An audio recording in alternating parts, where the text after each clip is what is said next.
Hey guys, this is a Thomas ceiling fan.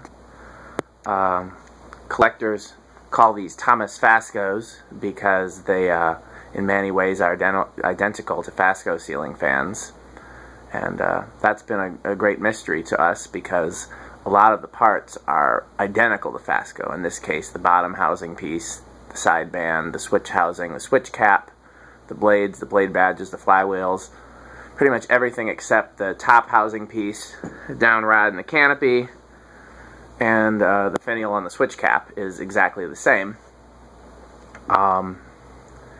However, we can tell they're not made by Fasco because some of them have GE motors, and this one has a GE motor. I'll get to that in a bit, but some of them have GE motors and some have, I think, universal motors. And so obviously they weren't made in the Fasco plant, otherwise they would only use Fasco motors. Some do use Fasco motors. So, for what it's worth, the label on this says it was made in Fort Atkinson, Wisconsin. And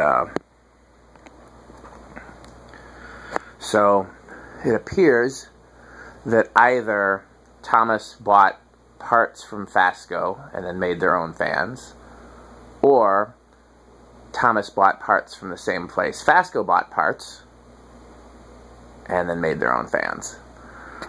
So really the question that we need to ask ourselves is, did Fasco make their own blades? Did they make their own housings? Did they make their own, castings and whatnot?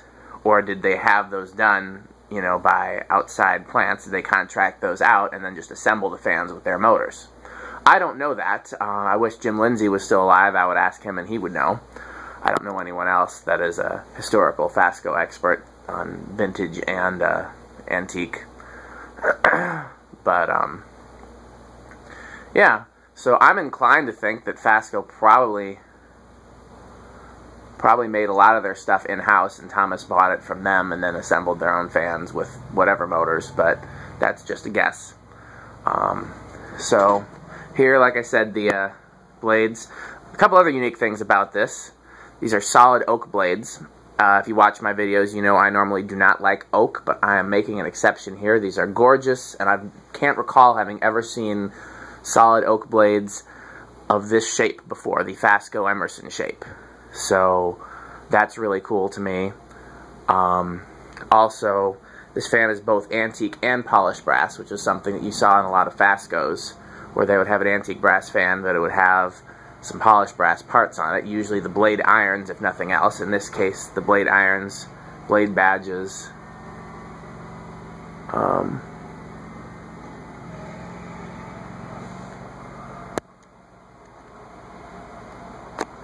see what that is.